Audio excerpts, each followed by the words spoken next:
আল্লাহর হাবিবের সাহাবী ওমর বলেন, উকবা তুমি তো জুড়ে আল্লাহু আকবার বলেছ, যে ফজিলতের কথা শুনেছো, যে সওয়াবের কথা শুনেছো, যে প্রতিদানের কথা শুনেছো, জুড়ে তুমি আল্লাহু আকবার বলেছ। তুমি আসার আগে এর চাইতে আরো জোরে আল্লাহু আকবার বলার মতো আরেকটা আমলের সওয়াবের কথা রাসূল বলেছেন। আরো জোরে। উনি বলেন, যত জোরে আমি এখন বলছি এর চাইতে আরো বেশি, আরো উচ্চ স্বরে আল্লাহু আকবার বলার মতো আরেক আমলের সওয়াবের কথা বুঝি রাসূল বলছেন। উকবা ইবনে আমির বলেন, আমি তো নিজের কানে শুনি নাই, তবে আপনি আমাকে শোনায়া দেন। ওই যে দেখেন মাধ্যম বাড়ছে, উনি সরাসরি রাসূলুল্লাহ সাল্লাল্লাহু আলাইহি ওয়াসাল্লামের কাছ থেকে শুনতে পারেন নাই, নবীজির জবানে মোবারক থেকে শুনেন নাই, উনি ওমরের কাছ থেকে শুনছেন। উকবা বলেন, ওমর আল্লাহর নবী কি বলেছেন একটু বলেন। উকবা রাদিয়াল্লাহু তাআলা কে ওমর বলেন, রাসূলুল্লাহ সাল্লাল্লাহু আলাইহি ওয়াসাল্লাম বলেছেন, কোন মানুষ যদি উযু পড়ে আর উযুর পরে উযুর শেষের পরে যদি পড়তে পারে আশহাদু আল্লা ইলাহা ইল্লাল্লাহ ওয়া আশহাদু আন্না মুহাম্মাদার রাসূলুল্লাহ আল্লাহুম্মা জাআলনি মিনাত তাওয়াবিন ওয়াজআলনি মিনাল মুতাতাহহিরিন। আল্লাহর রাসূল বলেন, ওই মানুষটার জন্য 8টা জান্নাতের সবগুলো দরজা আল্লাহ খুলে দিবেন। এখন কি মনে হইল, আগের চাইতে জোরে আল্লাহু আকবার বলার মতো তো ঠিক নেই? জোরে বলেন একবার আল্লাহু আকবার।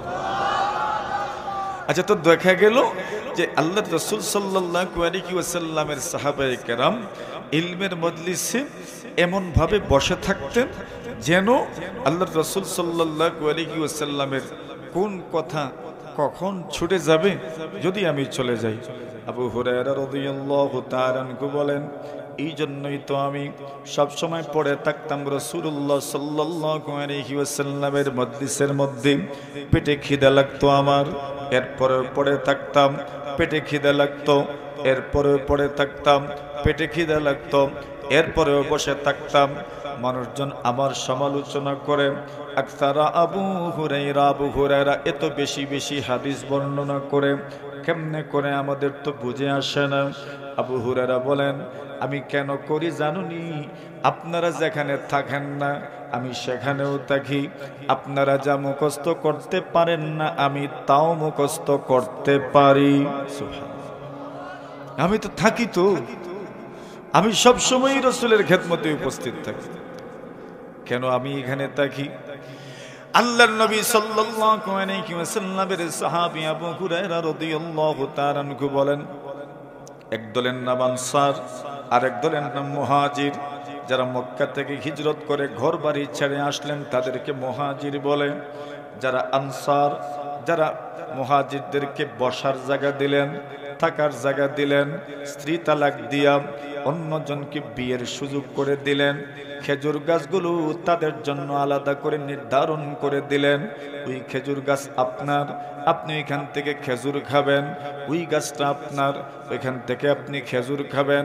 আমাদের সন্তানরা খেজুর খাবে, আপনার সন্তান গাছের থেকে পেড়ে খেজুর খাবে না, তা হইতেই পারে না। গাছও দিয়ে দিলাম আপনাদেরকে, বাড়িও দিয়ে দিলাম, গরও দিয়ে দিলাম। আল্লাহ তাআলা তাদের প্রশংসা করতে গিয়ে বলেন, আল্লাযীনা তাবাওয়াউদ দার ওয়াল ঈমান। আল্লাহ তাআলা প্রশংসা করতে গিয়ে বলেন, এরা এমন মানুষ যারা ইমানের ঠিকানা দিয়েছেন, ইমানকে জায়গা দিয়েছেন, যারা ঘর দিয়েছেন। আনসার সাহাবায়ে কেরাম মুহাজিরদেরকে ঘর দিয়েছেন। আল্লাহর রাসূল বলেন, ইমানের ঠিকানার নাম হইল মদিনাতুল মুনাওয়ারা। এমন একটা সময় আসবে, ইন্নাদ দীনা লা ইয়ারিজু ইলাল মদিনা, কামা তারিজুল হাইয়াতু ইলা জুহুরিহা। আল্লাহ রাসূল বলেন এমন একটা সময় আসবে যে সময়ে আল্লাহর দ্বীন মদিনার দিকে চলে যাবে, মদিনায় চলে যাবে। পীরের বাজার থাকবে না, হাজিপুরেও থাকবে না, কোন জায়গায় থাকবে না। ইন্নাদ দীনা লা ইয়ারিজু ইলাল মদিনা কামা তারিজুল হাইয়াতু ইলা জুহুরিহা। দিন মদিনামুখী হয়ে যাবে। আল্লাহ রাসূল উদাহরণ দিয়ে বললেন কিভাবে যাবে জানুনি? যেমন ভাবে সাপ তার গর্ত থেকে বের হয়, সারা দিন অথবা সারা রাত সে তার আহার গ্রহণ করে, খাবার গ্রহণ করে, খাবার গ্রহণ করার পরে একটা সময় আবার তার গর্তের দিকে ফিরে যায়। ওটাই তো তার জায়গা। রাস্তা দিয়ে যখন আপনি শীতের দিন হাঁটবেন কত শিয়াল আপনি পান। আপনি যে কোনো সময় রাত্র 12টার পরে রাস্তা দিয়ে হাঁটেন, শিয়ালের কোনো অভাব নাই। দিনে থাকে গোটায় এতগুলো শিয়াল তার গর্তের দিকে পৌঁছে যায়, তার গর্তে ঢুকে যায়। সাপ বিচ্ছু তার গর্তে পৌঁছে যায়, যত্রতত্র সাপ বিচ্ছু পাওয়া যায় না। আল্লাহর নবী বলেন যেমন ভাবে এই দুনিয়ার বিভিন্ন মখলুক সারাদিন তার আহার গ্রহণ করে, তার খাবার গ্রহণ করে, জীবিকা নির্বাহ করে, আল্লাহর মখলুক তার গর্তের দিকে ফিরে যায়। সারা পৃথিবীর মধ্যে যখন দিন গ্রহণ করার মতো মানুষ থাকবে না, আল্লাহ রাসূল বলেন ইন্নাদ দীনা বাদাআ গরীবাম ওয়া সায়াউদু কামা বাদাআ ফাতুবা লিল গুরাবা আল্লাযীনা ইউসলিহুনা মা আফসাদান নাসু মিন উম্মতি মিন বাদি। আল্লাহ রাসূল বলেন এই দিন আত্মপ্রকাশ করেছে এমন একটা দিন অপরিচিতর মতো। কেউ তো গ্রহণ করতে চায় না, কেউ মানতে চায় না। একজনে মানেন, 10 জনে বিরোধিতা করেন, আরেকজনে মানেন, আরো 10 জন বিরোধিতা করেন, আরেকজনে মানেন, আরো 10 জন বিরোধিতা করেন। দিনের বিরোধিতাকারীদের সংখ্যাই ছিল বেশি, মান্যওয়ালাদের সংখ্যা ছিল কম। আল্লাহ রাসূল বলেন দিন তো আত্মপ্রকাশ করেছে অপরিচিত একটা দিন, কেউ সহজে মানতে চায় নাই। আল্লাহ রাসূল বলেন আস্তে আস্তে দিনটা মজবুত হলো, শক্ত হলো। দিনের এই অতন্ত্র প্রহরীরা মজবুত হলেন, দৃঢ়চিত্তের অধিকারী হলেন। আল্লাহ রাসূল বলেন সামান্য সময় খুব ভালোভাবে চলবে, চলতে থাকবে। আল্লাহর হাবিব বলেন ওয়াসায়াউদু কামা বাদাআ। একটা সময় এমন আসবে যে সময় দিন সহজে মানুষ মানতে চাইবে না। দিনের আমালগুলো তাদের কাছে অপরিচিত মনে, দিনের আওয়াজ তাদের কাছে অপরিচিত মনে হবে। দিনের বিভিন্ন বিধিবিধান তাদের কাছে অপরিচিত মনে হবে। দিনের হুকুমগুলো তারা মানতে চাইবে না। অনেক ব্যাপারে তারা জাননেওয়ালাও থাকবে না, মাননেওয়ালাও থাকবে না, অনেক কিছু জানতেই পারবে না। আল্লাহর নবী বলেন ওই সময়ও আল্লাহ তাআলা ফাঁকে ফুকরে এমন কিছু মানুষ রাখবেন যে মানুষগুলো এমন ক্রান্তি লগ্নেও দিনকে ছেড়ে দিবেন না, দিনকে আঁকড়ে ধরবেন। আল্লাহর নবী বলেন ফাতুবা লিল গুরাবা। আল্লাহর হাবিব বলেন ওই মানুষগুলোর জন্য জান্নাতের সুসংবাদ। সুবহানাল্লাহ। এখন ওই মানুষগুলো কারা, এদের পরিচয়টা তো জেনে নেওয়া দরকার। আল্লাহর রাসূল নিজের থেকে পরিচয় দিলেন, আপনাকে কষ্ট করতে হবে না, আপনাকে পরিচয় তুলে ধরতে হবে না। আল্লাহর রাসূল নিজেই পরিচয় দিয়েছেন আল্লাযীনা ইউসলিহুনা মা আফসাদান নাসু মিন উম্মতি মিন বাদি। ওই মানুষগুলো এমন যাদের কার্যক্রম কেমন, এদের তৎপরতাটা কেমন। আল্লাহর নবী বলেন আমার উম্মতের মধ্যে যত ধরনের বিপর্যয় সৃষ্টি হয়েছে, আমার দিনের মধ্যে যত বাতিল ফিরকা, যত খানাখন্দ তৈরি করেছে, আল্লাহর রাসূল বলেন ওই মানুষগুলোর কাজ হইল ওই খানাখন্দগুলো মেরামত করে দেওয়া। যেমন ভাবে আপনার ঘর, আপনার বাড়ি প্লাস্টার ঘরের নিচে প্লাস্টার করেছেন, 1 মাস 2 মাস পরে প্লাস্টার টুকরা টুকরা হয়ে উঠে যায়, 1 বছর 2 বছর পরে প্লাস্টার উঠে যায়, 3-4 বছর পরে প্লাস্টার উঠে যায়, আবার আপনি মিস্ত্রি বাড়িতে নিয়ে আসেন, ওই মিস্ত্রি এখন কাজ করে, আবার মেরামত করে। আল্লাহর নবী বলেন আমার ওই উম্মতের কাজ হলো, উম্মত যা বিপর্যয় সৃষ্টি করেছে আমার উম্মতদের মাধ্যমে, আমার কিছু মানুষের মাধ্যমে দিনের ক্ষতি সাধিত হবে। আল্লাহর রাসূল বলেন ওই ক্ষতিটাকে সুন্দরভাবে মেরামত করে আহলুস সুন্নাত ওয়াল জামাতের প্রতীক বানানোর জন্য যারা চেষ্টা করে যাবে, আল্লাহর নবী বলেন ওই মানুষগুলোর জন্যই রয়েছে আল্লাহর জান্নাতের সুসংবাদ। সুবহানাল্লাহ। এক ছিনা গেল তো মোটামুটি এদের জন্যই আল্লাহর জান্নাতের সুসংবাদ। আচ্ছা আমরা এত দূরে কেন আসলাম মনে আসেনি আপনাদের? আনসার সাহাবায়ে কেরাম আল্লাযীনা তাবাওয়াউদ দার ওয়াল ঈমান, আল্লাহ এদের পরিচয় দিতে গিয়ে বলেন এরা ঈমানকে জায়গা দিয়েছে। আনসার যারা এরা মুহাজিরদেরকে জায়গা দিয়েছেন। নবী আকরাম সাল্লাল্লাহু আলাইহি ওয়াসাল্লামের সাহাবী আবু হুরায়রা রাদিয়াল্লাহু তাআলা আনহু বলেন ইন্না ইখওয়ানানা মিনাল মুহাজিরিন, আমার মুহাজির ভাইয়েরা এরা ব্যবসা বাণিজ্য করার জন্য, এরা ব্যবসা করার জন্য মদিনার বিভিন্ন বাজারে এরা চলে যায়। আর আমাদের আনসার ভাইয়েরা যারা আছেন এরা ক্ষেত কামার করার জন্য জমিনে চলে যান, বন্ধ যান গিয়া। আল্লাহর রাসূলের সাহাবী আবু হুরায়রা বলেন আরে পরিবার পরিজন আছে, এদের পেটে তো খাবার দেওয়া লাগবে, আমি তো জিম্মাদার। আল্লাহর রাসূল সাল্লাল্লাহু আলাইহি ওয়াসাল্লাম বলেন উম্মত তুমি তোমার পরিবার তোমার পরিজন ওয়াবদা বিমান তাউল, আল্লাহর রাসূল বলেন তুমি কার উপর খরচ করবা। আল্লাহর রাসূল বলেন যারা তোমার অধীনে আছে, মানে তোমার স্ত্রী, মানে তোমার সন্তান, তোমার নাতিনশা, এরাই তো তোমার অধীনে। রাসূল বলেন ওয়াবদা বিমান তাউল, তোমার অধীনে যারা আছেন এদের উপর তুমি ব্যয় করো। সুবহানাল্লাহ বলেন। ফিরের বাজার থেকে খরচ নিয়ে ব্যাগ ভরে ভরে খরচ নিয়ে বাড়িতে যান, কোটার কোনার থেকেও খরচ ব্যাগ ভরে ভরে খরচ করে বাড়িতে আসেন, শমশানগর থেকেও ব্যাগ ভরে ভরে খরচ করে বাড়িতে নিয়ে যান। এটাই রাসূল হুকুম করেছেন ওয়াবদা বিমান তাউল, তুমি রুজি করো, তোমার অধীনে যারা আছে এদের পিছনে ব্যয় করো, এদের দ্বারা তুমি শুরু করো। আল্লাহর রাসূল বলেন তুমি যত মানুষের উপর ব্যয় করো, যত স্থানে তুমি ব্যয় করো, যত স্থানে তুমি খরচ করো, আল্লাহর রাসূল বলছেন নিজের পরিবারের জন্য ব্যয় করাই হচ্ছে সর্বোত্তম ব্যয়। সুবহানাল্লাহ। নিজের পরিবারের জন্য ব্যয় করা এটা হচ্ছে সর্বোত্তম ব্যয়। এই জন্য পরিবার পরিজনের উপর ব্যয় করতে কার্পণ্য করিয়েন না ইনশাআল্লাহ, জোরে জোরে ইনশাআল্লাহ। এদেরকে দিয়েন। আমরা তো এমন মানুষ আস্তা আগর মাস খাম করাইয়া এখন খাফড়ও নাই, আস্তা আগর মাস খাম করাইলাম, খোলার তাকে দানও বুয়াইলাম, আর পুরা আগর মাস শেষ হয়ে গেল, এখন খাফড়ও রইল নি। আল্লাহ রাসূল বলেন ওয়াবদা বিমান তাউল, আল্লাহ রাসূল বলেন নিজের অধীনস্থ যারা এদের থেকে শুরু করেন, এদের থেকে শুরু করেন। এবার হযরত আবু হুরায়রা রাদিয়াল্লাহু তাআলা আনহু বলেন ইন্না ইখওয়ানানা মিনাল মুহাজিরিন, আমার মুহাজির ভাইয়েরা এরা তো ব্যবসা বাণিজ্য করার জন্য বাজারে চলে যায়। ওয়া ইন্না ইখওয়ানানা মিনাল আনসার, আমার আনসার ভাইয়েরা যারা এরা তো চলে যায় ক্ষেত খামার করার জন্য। আর আমি আবু হুরায়রা আমার আর যাওয়া লাগে না কোনো জায়গায়, আল্লাহর নবীর খেদমতে যা আসে তা দিয়ে আমার পেট ভরে যায়। সুবহানাল্লাহ।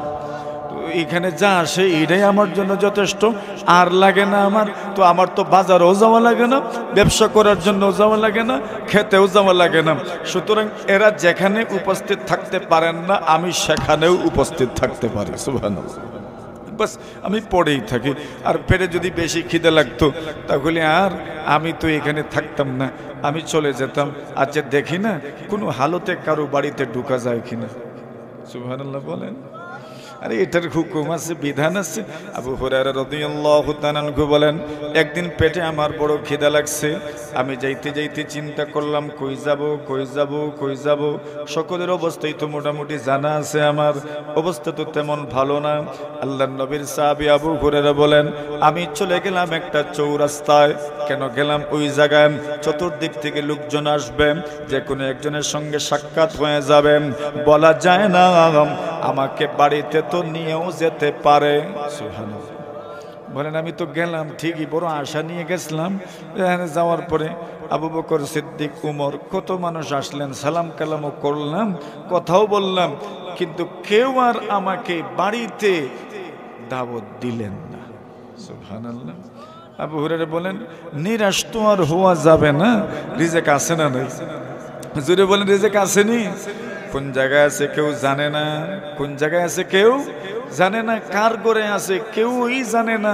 দেখেন না কোন কোন সময় এমন এক বেড়া লাগে, কোন করে খাওয়ার কথা আর কোন করে খাওয়া হয়, তখন মানুষ বলে সুবহানাল্লাহ, কার রিজেক কোন জায়গায় আছে কেউ জানেন না। আপনাকে খাইতেই হবে, খাইতেই হবে, খাইতেই হবে, খাইতেই হবে। আবু হুরায়রা রাদিয়াল্লাহু তাআলা আনহু বলেন একটু পরেই রাসূলুল্লাহ সাল্লাল্লাহু আলাইহি ওয়াসাল্লাম আসলেন। আল্লাহ রাসূল আসার পরে আমি সালাম দিলাম, আসসালামু আলাইকা ইয়া রাসূলুল্লাহ, নবীজি গো আপনার উপর আল্লাহর পক্ষ থেকে শান্তি বর্ষিত হোক। রাসূল সালামের জবাব দিলেন।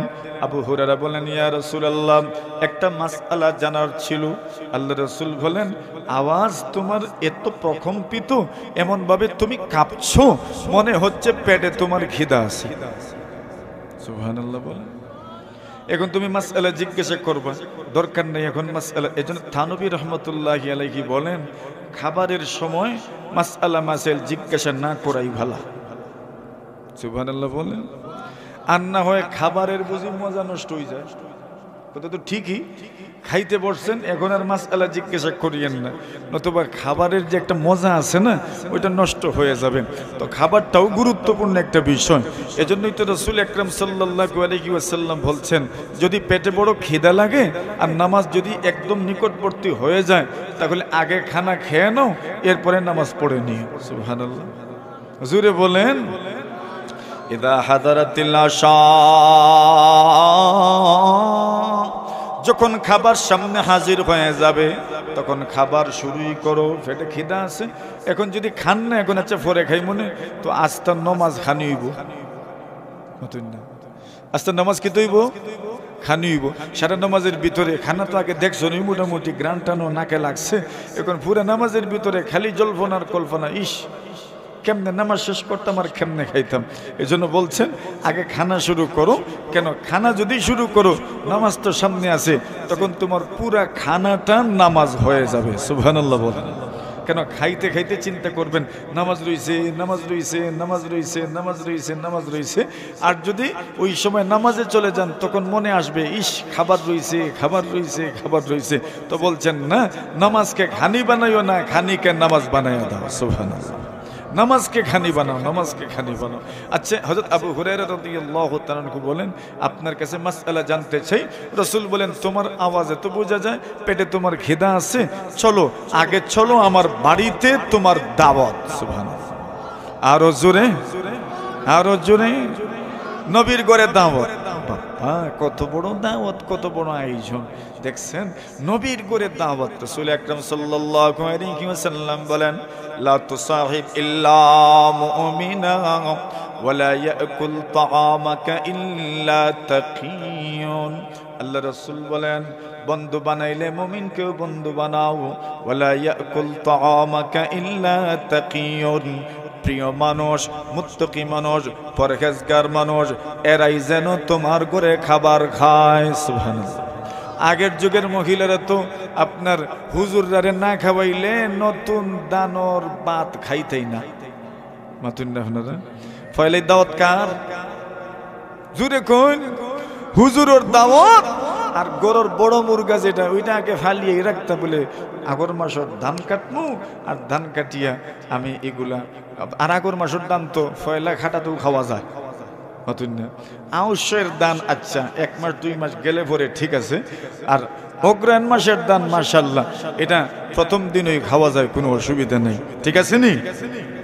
আমি ভুল কইছি না তো? এইভাবেই তো আউশের দান এটা সহজে খাওয়া যায় না, এটা 1-2 মাস পরে খাইলে ঠিক আছে।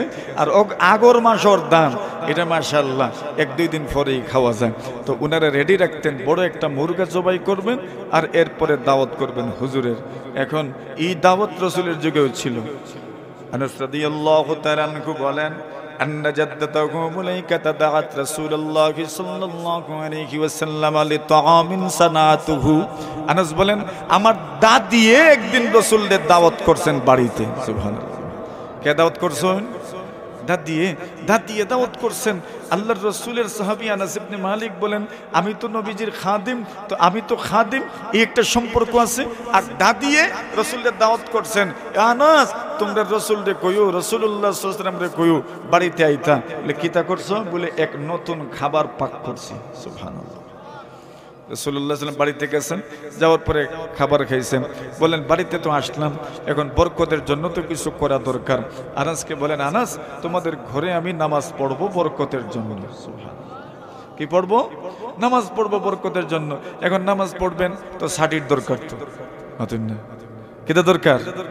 আসসালাতু আলাল খুমরা, চাটির উপরে নামাজ, চাটির উপরে নামাজ। রাসূলুল্লাহ আমাদের সমাজেও তো চাটি ছিল এক সময়, মাশাআল্লাহ। কত জাতের চাটি, একটা ছিল মুত্রার চাটি আর একটা হলো জালিবেতর চাটি। আসেনি এখন? মাতুন না এই চাটি এখনো আছে। চাটি না আদি, ছাটি হইলো আরেকটা, আর এটা হইলো আদি। নামাজ যেটা পড়ুন এটার নাম আয়ে মুহাম্মদ কে হসরত বি হে এক গদায়ে মুহাম্মদ লা ইলাহা ইল্লাল্লাহ লা ইলাহা ইল্লাল্লাহ লা ইলাহা ইল্লাল্লাহু মুহাম্মাদুর রাসূলুল্লাহ।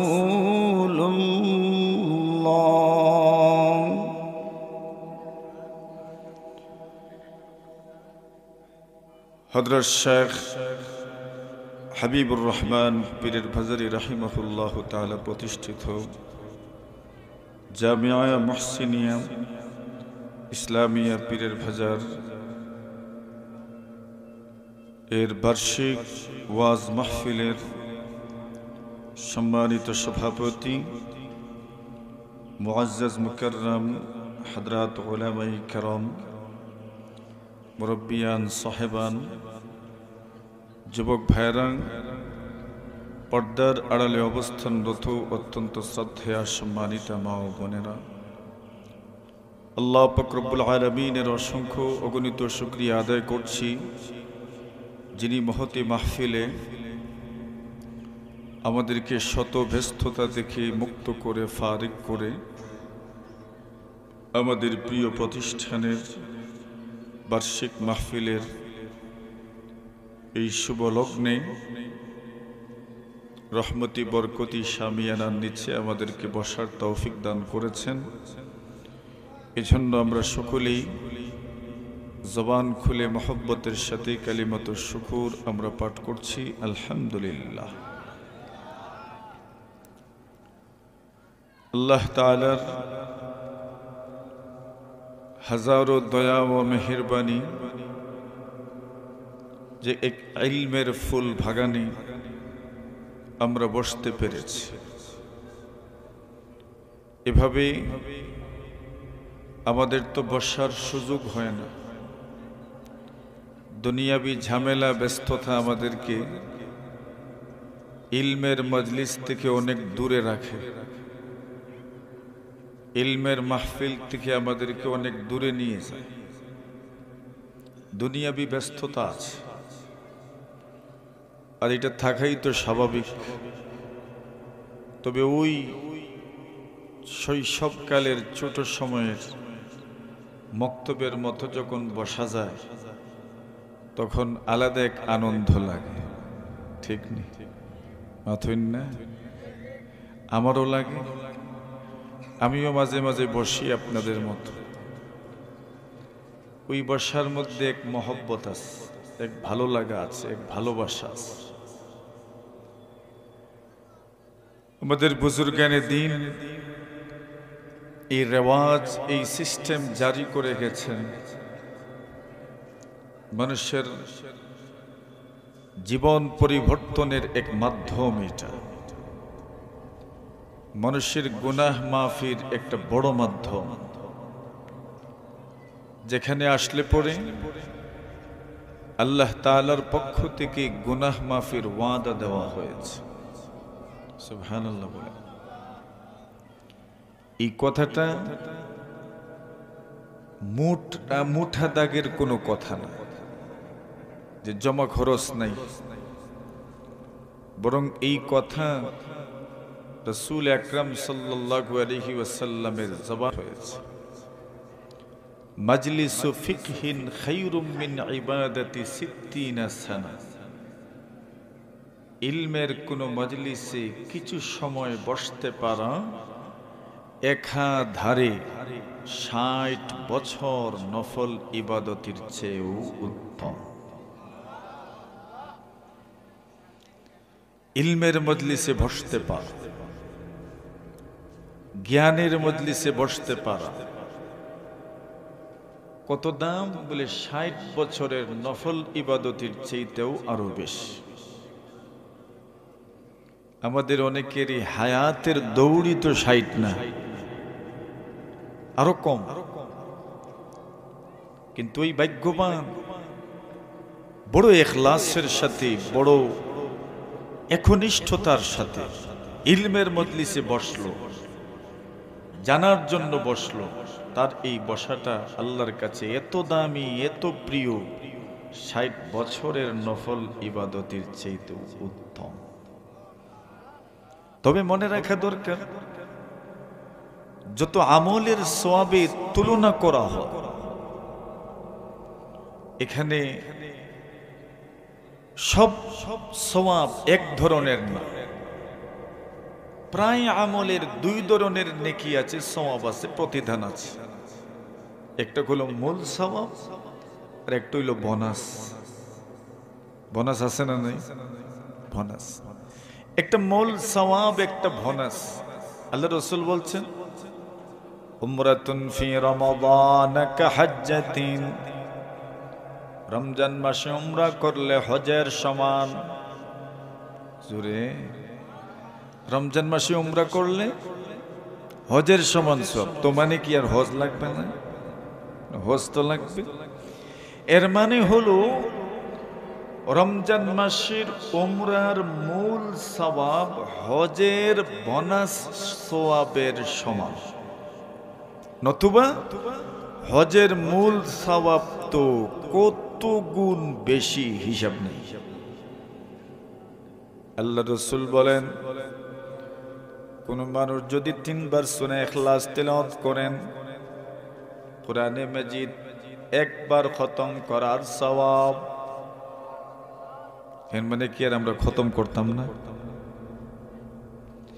এর অর্থ হলো 3 বার সূরা ইখলাস তেলাওয়াত করার মূল সওয়াব কোরআনে মাজিদ খতম করার অতিরিক্ত বোনাস সওয়াবের সমান।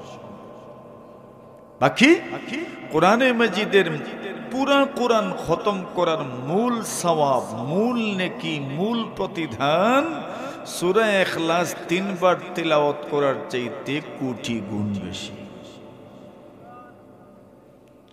রাসূলুল্লাহ সাল্লাল্লাহু আলাইহি ওয়াসাল্লাম বলেন, কোন মানুষ যদি ঈশার নামাজ জামাতের সাথে আদায় করেন, অর্ধেক রাত নফল নামাজ পড়ার সমান সওয়াব। আল্লাহর নবীজি বলেন, কোন মানুষ যদি ঈশার নামাজ জামাতের সাথে আদায় করার পরে ফজরও যদি জামাতে আদায় করতে পারেন, পুরা রাত নফল আমলের সওয়াব। এর মানে কি? আর তাহাজ্জুদ পড়বেন না? এর অর্থ হলো, কোন মানুষ যদি ঈশা এবং ফজর জামাতের সাথে আদায় করতে পারেন, এই মানুষটার মূল সওয়াব সারা রাত নফল আমল করার, নফল নামাজ পড়ার অতিরিক্ত সওয়াবের সমান। কিন্তু যদি কেউ, কোন ভাগ্যবান যদি রাত্রিবেলা তাহাজ্জুদ পড়তে পারেন, তার তাহাজ্জুদের সওয়াব তো কত শত গুণ বেশি। সুবহানাল্লাহ। এটা একটা তুলনার, তবে তুলনার অর্থ এই নয় যে বাস আমাকে এটা করলেই হবে। আল্লাহ রাসূল সাল্লাল্লাহু আলাইহি ওয়াসাল্লাম বলেন, মাজলিসু ফিকহিন খায়রুম মিন ইবাদাতি 60 সানা। আল্লাহর কোন বান্দা বান্দি যদি ইলমের মজলিসে বসে, যদি ফিকার মজলিসে বসে, যদি ইলমের কোন সবার মধ্যে বসে, তার ওই বসাটা কি পরিমাণ সওয়াব, 60 বছর নফল নামাজ পড়লে যেই পরিমাণ অতিরিক্ত সওয়াব দেওয়া হবে, ওই অতিরিক্ত সওয়াবের সমান। সুবহানাল্লাহ, জোরে বলেন। এত বড় একটা সুসংবাদ আপনার জন্য, আমার জন্য। আমাদের বড়রা এমন মজলিস পেলেই বসে যেতেন দিন শিকার জন্য। ইয়াহইয়া ইবনে মাঈন রাহিমাহুল্লাহু তাআলা বলেন, আল্লাহর রাসূল সাল্লাল্লাহু আলাইহি ওয়াসাল্লামের হাদিস যেখানে বর্ণনা করা হয়, ওই মজলিসে আমি যে কোনো ভাবে গিয়ে বসে যাই, কিন্তু যিনি বর্ণনা করছেন উনি যখন হাদিস বর্ণনা করেন, হাদিস যখন আমি শুনি, আমার কাছে মনে হয় আমি 40 বছর আগে ওই হাদিস শুনেছি। এরপরেও গিয়ে বসি, এমন ভাবে বসি বোঝা যায় নতুন শুনছি। এত আগ্রহ নিয়ে বসি কেন? বলে ইলমের মজলিস। রাসূলুল্লাহ সাল্লাল্লাহু আলাইহি ওয়াসাল্লামের সাহাবায়ে কেরাম ইলমের মজলিসে বসার জন্য জিম্মাদারি বন্টন করে দিতেন।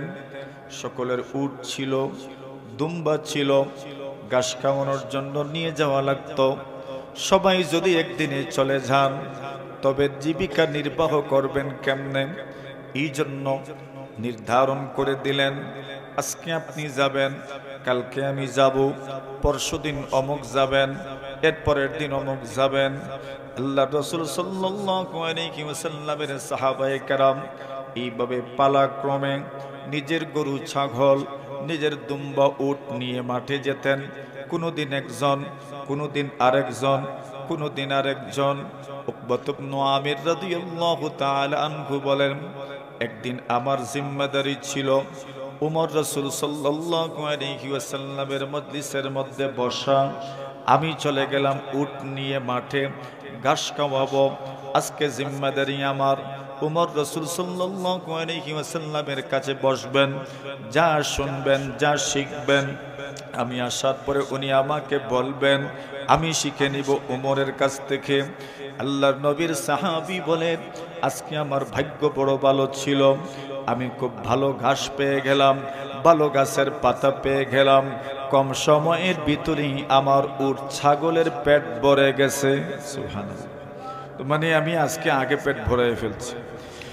যেই মাত্র আমার ছাগল উট আগে পেট ভরে ফেলেছে, আমি আর দেরি করি নাই, আমি সাথে সাথে রাসূলুল্লাহ সাল্লাল্লাহু আলাইহি ওয়াসাল্লামের খেদমতে আমিও চলে গেলাম। সুবহানাল্লাহ, ওমর তো আগ থেকেই বসা, আমিও চলে এসেছি। এমন সময় শুনতে পেলাম রাসূলুল্লাহ সাল্লাল্লাহু আলাইহি ওয়াসাল্লাম বলেন, আল্লাহর কোন বান্দা যদি ঘর থেকে উযু পড়ে মসজিদের মধ্যে গমন করে, মসজিদে আসে, মসজিদে প্রবেশ করার পরে, ঢোকার পরে কোনো কথাবার্তা বলল না, রাসূল বলেন 2 রাকাত নামাজ আদায় করলো। আল্লাহর হাবিব বলেন, ওই 2 রাকাত নামাজের মাধ্যমে তার অতীত জীবনের সবগুলো গুনাহ আল্লাহ মাফ করে দেন। আরো জোরে, আরো জোরে। জোরে যে বলছেন, কেন বলছেন শুনে আমি। যেমনি উনি বলছেন সুবহানাল্লাহ আল্লাহু আকবার, উমর পিছনে তাকায় দেখেন, কে রে এত জোরে আল্লাহু আকবার বলে? তাকায় দেখেন আমার পার্টনার।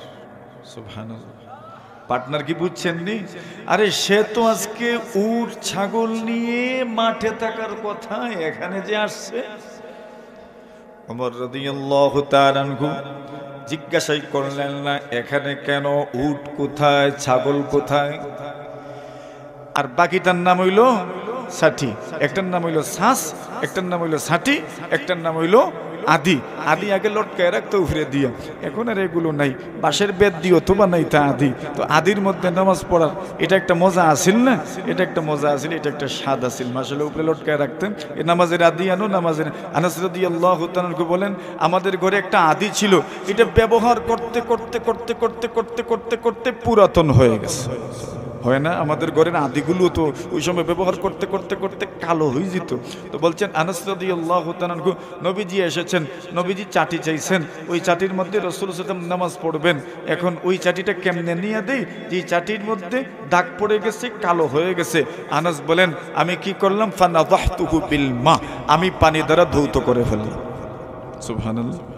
আর দৌতে করে নবীজির সামনে নিয়ে দিলাম, নবী আলাইহিস সালাম নামাজ শুরু করলেন। এখন নবীজি তো ইমাম, আমি আর আমার ছোট্ট এক ভাই ছিল, আমরা দুইজন নবীজির পিছনে দাঁড়াইলাম। ফাসাফাফতু আনা ওয়াল ইয়াতীম ওয়ারাহু, আমি আর ওই আমার ভাই যে ছিল, আমরা দুইজন নবীজির পিছনে, আর আমরা দেখি তাকায় দেখি আমরা দাদি আমরার পিছে। সুবহানাল্লাহ বলেন। ওয়াল আজুজু মিন ওয়ারাইনা, ওই বুড়ি আমাদের দাদি, উনি আমাদের পেছনে নামাজে দাঁড়াইছেন। বরকতের জন্য রাসূল নামাজ পড়ে গেলেন, দোয়াও করে দিয়ে গেলেন। সুবহানাল্লাহ। তাহলে আমি বলছিলাম যে দাওয়াত, আনাস হযরত আবু হুরায়রা রাদিয়াল্লাহু তাআলা বলেন রাসূল আমাকে বলেন চলো তোমার দাওয়াত আমার ঘরে। আবু হুরায়রা বলেন আমি তো বড় খুশি হয়ে গেছি, নবীজির ঘরে আমার দাওয়াত।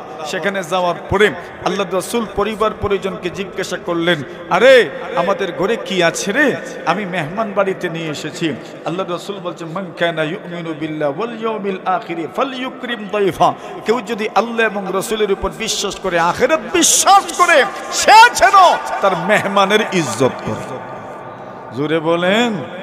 মেহমান ছোট হোক বড় হোক, মেহমান তো মেহমানই, মেহমানের ইজ্জত করা লাগে, ঠিক না? মেহমানদারি যদি করতে পারেন, ইজ্জত করতে পারেন। রাসূল বলেন মান কানা ইউমিনু বিল্লাহি ওয়াল ইয়াউমিল আখির ফালা ইউযি জারা। রাসূল বলেন কেউ যদি আখিরাতের বিশ্বাস রাখে, আল্লাহর উপর বিশ্বাস রাখে, সে যেন তার প্রতিবেশীকে কষ্ট না দেয়। সুবহানাল্লাহ। কেউ যদি আল্লাহর উপর বিশ্বাস রাখে, আখিরাতের উপর বিশ্বাস রাখে, সে যেন মেহমানের ইজ্জত করে। আবু হুরায়রা ছাত্র হইলে কি, সাহাবী হইলে কি, রাসূলের তো মেহমান, রাসূলের তো মেহমান। আল্লাহ রাসূল জিজ্ঞাসা করলেন আমাদের ঘরে কি আছে গো? মেহমান সাথে করে নিয়ে এসেছি। সকল ঘর থেকে সংবাদ আসলো, নাই নাই নাই নাই নাই। এক ঘর থেকে সংবাদ আসলো এক গ্লাস দুধ আছে। আর জনে সুবহানাল্লাহ, যে বাটা কইছেন বুঝাই তো যাই গেছে যে সিন্নি যে আছে, না আমরা তো সিন্নি আছে তো সুবহানাল্লাহ তো জোরে কইয়া কিতা করতাম, জোরে সুরে সুবহানাল্লাহ, আরো জোরে, আরো জোরে। কয় গ্লাস দুধ? কয় গ্লাস? আচ্ছা আবু হুরায়রা রাদিয়াল্লাহু তাআলা, আচ্ছা এক গ্লাস দুধ ঠিক আছে মানলাম, আমার পেট না বললো, বুক তো মিটবো, মানে মানে একটা সান্ত্বনা দিচ্ছেন নিজের। আচ্ছা এক গ্লাস দুধ তো, পেটের বুক মরবো তো, কিছু না পড়ুক কি হইল, পেটের বুক তো মরবো। একটু পরেই আবু হুরায়রা বলেন কি আমি ধারণা করলাম সব উল্টে গেছে। আল্লাহ রাসূল এসে বলেন আচ্ছা আবু হুরায়রা, ওই যে এখানে মসজিদে নববীর সামনে যেখানে একটা খোলা জায়গা আছে, ওই জায়গাকে সোফা বলা হতো। কি বলা হতো? সোফা বলা হতো। উপরে এমন ভাবে রাখা হয়েছে, এটা খোলা একটা জায়গা, একটু উঁচু জায়গা, আর ওইখানে আপনার যেভাবে ত্রিপাল টাঙ্গাই, শামিয়ানা টাঙ্গাই, এইভাবে টানায় রাখতেন, আর ওইখানে মেহমানরা আসতেন। সুবহানাল্লাহ।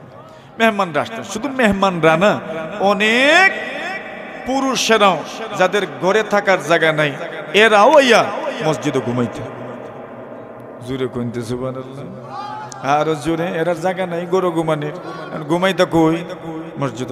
ইবনে ওমর বলেন আমি বিয়া শাদী করছি না, এখন থাকতাম কই, জায়গা টাকা নাই বাড়িতে, আমি আইয়া ঘুমাইতাম মসজিদে। কুনতু আনামু ফিল মসজিদ ওয়া আনা শাবুন আজিবুন, আমি মসজিদে ঘুমাইতাম মাঝে মধ্যে, এমত অবস্থায় যে আমি জওয়ান ছিলাম। সুবহানাল্লাহ।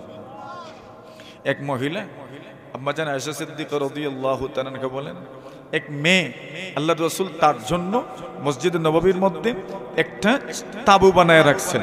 ওই মেয়ে এখানে রাত্রি যাপন করত। ওই মেয়ে কেমন ছিল? ওই মেয়ে বলে আমি এমন এক ঘরে ছিলাম, ওরা আমাকে আজাদ করে দিয়েছে, স্বাধীন করে দিয়েছে। একজন আপনার বাদী ছিল, ওই বাদীকে তারা যখন মুক্ত করে দিল, উনি বললেন এই পরিবারের সাথে আমার এত সম্পর্ক, আমি এদেরকে ছেড়ে যাব না, আমি তাদের কাছেই থাকলাম। আর দেখেন ঘরে যারা থাকে এদের প্রতি মানুষের বিভিন্ন সময়ে সন্দেহ হয়। আপনার বেশি ঘরের কাজের মেয়ে, আপনার ঘরের কিছু হেরে গেছে, প্রথমেই সন্দেহ কার উপরে? কাজের মেয়ের উপর। সত্য হোক অসত্য হোক সন্দেহ কিন্তু প্রথমেই হয় কার উপর? এর উপর, যে নাকি আপনার ঘরের স্থায়ী সদস্য না, তার উপর প্রথমেই সন্দেহ হয়। ওই মেয়ে বলে একদিন কি হইল যে তাদের একটা অনুষ্ঠান ছিল, উৎসব ছিল, আর তাদের ঘরের একটা ছোট্ট বাচ্চা খুব সুন্দর জেওরাত পরিধান করেছে, খুব সুন্দর গহনা পরিধান করেছে। কোনো এক কাজে পায়ের গহনা, অত পায়ের আবার গহনা আসেনি, ভুল কইছি, হাতে আছে। হাতে কি দেয়? চুড়ি দেয়, ব্রেসলাইট দেয়, আর পায়েও তো আছে। কি নাম? নুপুর। আচ্ছা, পায়ে আছে নুপুর, হাতে দেয় ওইটা আপনার চুড়ি অথবা ব্রেসলাইট অথবা এইরকম। বলছে সে তার ওই গহনা খুলে রাখছে, আর উপর দিকে চিল গেছে। চিল চিল চিল চিল বুঝি তো আমরা, ওই যে ঝাপটা দিয়ে নিয়ে যায়, ওইটা কি চিল বলা হয়। আগে তো চিল আসতো, গরু টরু মরা থাকতো বিভিন্ন জায়গায়, চিল ঘুরে ঘুরে ঘুরে ঘুরে ঘুরে ঘুরে চিলগুলো আসতো। আর দেখবেন একটা মোটা তাজা গরু 2 দিনেই শেষ, ঠিক না? ওই চিল আসছে, চিল এসে দেখছে এখানে কি যেন একটা টুকরা পড়ে আছে, চিল মনে করেছে গোশতের টুকরা মনে হয়, এই সেই ওইটা ঝাপটা দিছে আর ঝাপটা দিয়ে নিয়ে গেছে, উপরে উড়াল দিছে। এখন একটু পরেই তো দেখা যায় হার নাই, একটু পরেই তো দেখা যায় গহনা নাই। এখন সকলেই ভাবলো এটা নিচে কেড়ে ওই মেয়ে ছাড়া আর কেউ না। আল্লাহর বান্দি বলে এরা আমাকে এমন তত্ত্ব তালাশ নিছে, আমাকে অনুসন্ধান করতে করতে করতে করতে করতে শরীরের এমন কোনো জায়গা রাখছে না যেখানে তারা কোনো তত্ত্ব আপনার তালাশ করে নাই। আল্লাহর বান্দি বলেন আল্লাহ তাআলার কি মুজিজা বলবো, আল্লাহ তাআলার কি কুদরত বলবো, আল্লাহর কি আদত বলবো। আল্লাহর বান্দি বলেন এরা আমাকে এমন ভাবে টর্চার করছে, এমন সময় ওই চিলটা হঠাৎ করে ওই গহনাটা নিচে ফেলে দিল। সুবহানাল্লাহ। আল্লাহর বান্দি বলেন যেমনি ফেলছে আমি বললাম ওই যে দেখো তোমরা যার কাহাদাল্লাযী তাহামতুমুনি বি, এটাই তোমরা যেই ব্যাপারে আমাকে অপবাদ দিয়েছো, এই দেখো তোমাদের হার। সুবহানাল্লাহ, জুড়ে বলেন। আল্লাহর বান্দি কি করলো? আল্লাহর বান্দি এরপরেই মুসলমান হয়ে গেলেন। সুম্মা ইসলামান, মুসলমান হয়ে গেলেন। মুসলমান হয়েই আল্লাহর রাসূলের কাছে গেলেন, বলেন আমি তো মুসলমান হয়ে গেছি। নবীজি তার জন্য মসজিদের মধ্যে আলাদা একটা তাঁবু বানায় রাখলেন। ওই তাঁবুর মধ্যে ওই মেয়েটি রাত্রি যাপন করত, এখানে থাকতো। আম্মা জান আয়েশা বলেন ওই মেয়ে প্রায় সময় আমার কাছে আসতো, আসলে পরেই একটা কবিতা আবৃত্তি করত। ওয়ায়াউমুল মিশাকি মিন তাগাজিবি রাব্বিনা ইন্নাহু মিন বালদাতিল কুফরি আনজানি। আল্লাহর বান্দি কবিতা আবৃত্তি করত। ওয়ায়াউমুল মিশাহি মিন তাআজিবি রাব্বিনা, ওই হারের দিন, ওই গহনার গুম হয়ে যাওয়ার দিন, আমি আমার রবের যে আশ্চর্যজনক কুদরত আমি সেদিন দেখেছি। আল্লাহর বান্দি বলে ওই দিন আল্লাহ তাআলা আমার অন্তরে ঈমানের স্ফুলিঙ্গ এমন ভাবে জাগ্রত করেছিলেন, জ্বালিয়ে দিয়েছিলেন। ওই দিনই আমি কুফরের সাম্রাজ্য থেকে বের হয়ে ইসলামের সাম্রাজ্যে আমি প্রবেশ করেছি। আম্মা জান আয়েশা বলেন কি গো, তুমি আমার কাছে আসলেই ওই কবিতা আবৃত্তি করো। ওয়ায়াউমিল মিশাকি মিন তাআজিবি রাব্বিনা ইন্নাহু মিন বালদাতিল কুফরি আনজানি। কেন তুমি ওই কবিতা আবৃত্তি করো? আল্লাহর বান্দি ওই ঘটনা খুলে বলল।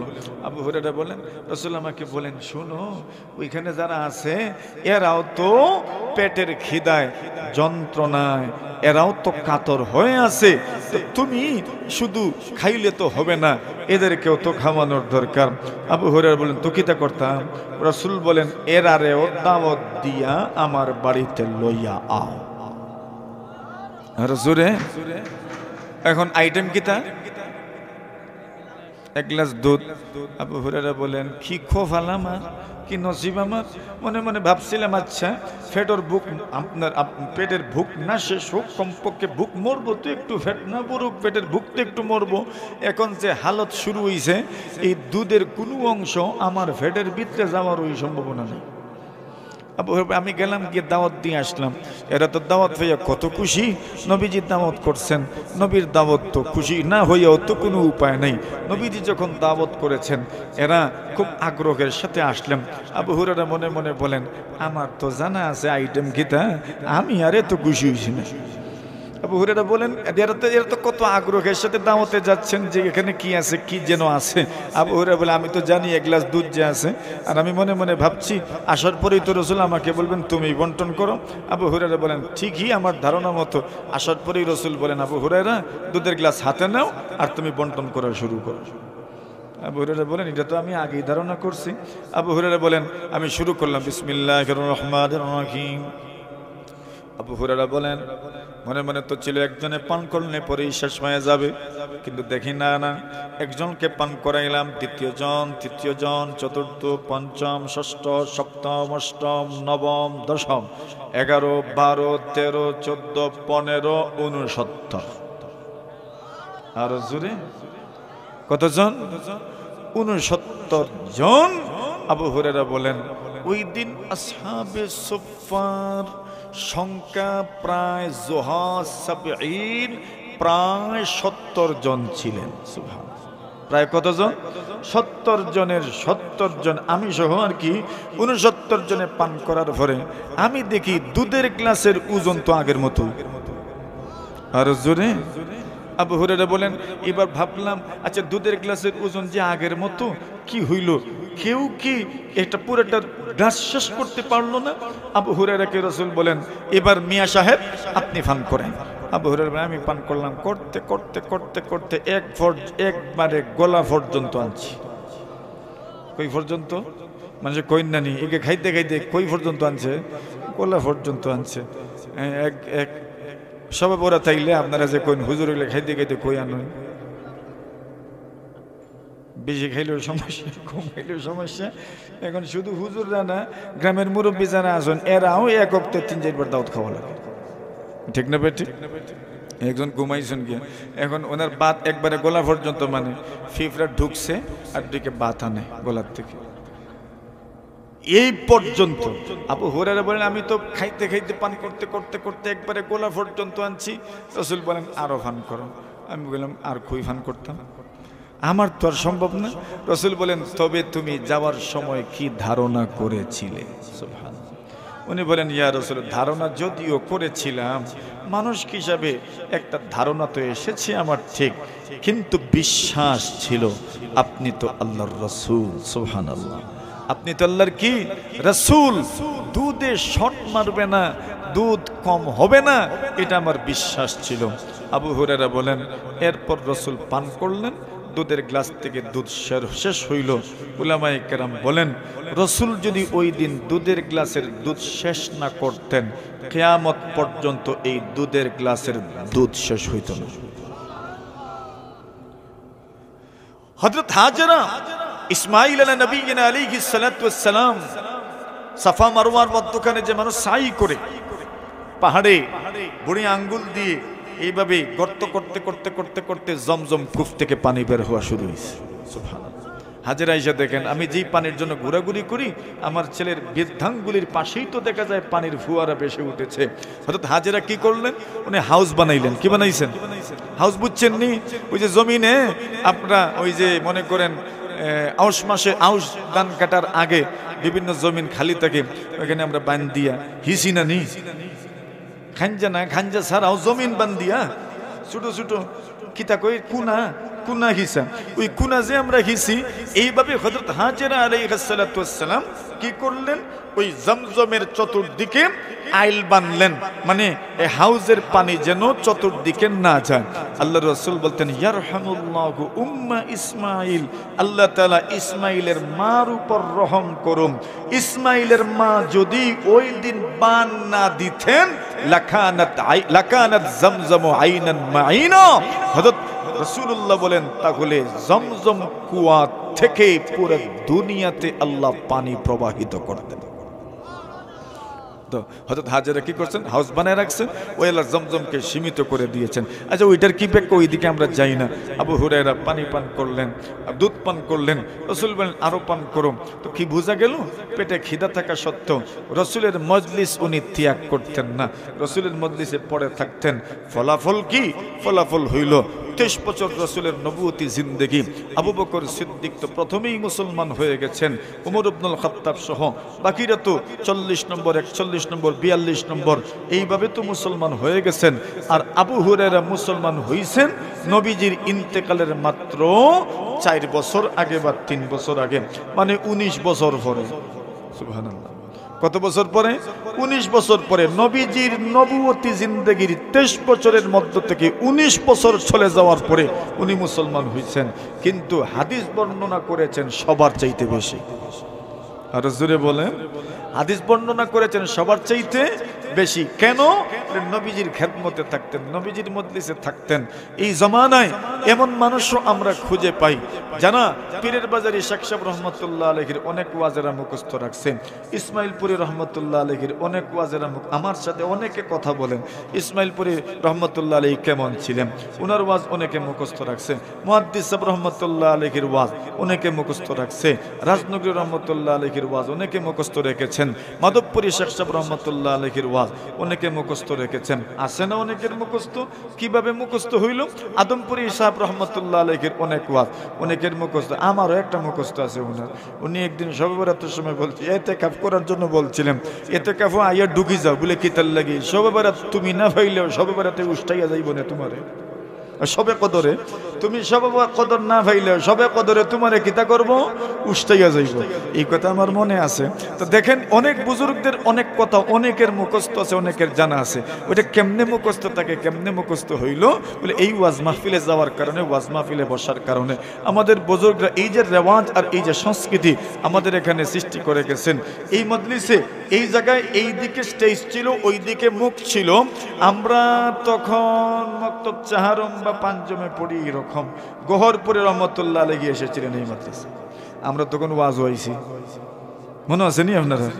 গহরপুরি শেখ সাহেব মুহাদ্দিস সাহেব রহমতুল্লাহ ওয়াজে আসছিলেন, আর লম্বা একটা চাদরি দিকে বেরিয়ে করছিলেন, সবাই বয়াত ইসলাম। ইয়াদ আছে নি আমরা অনেকে? তো আমার ইয়াদ আছে, আমার মুখস্থ আছে, আমার জানা আছে।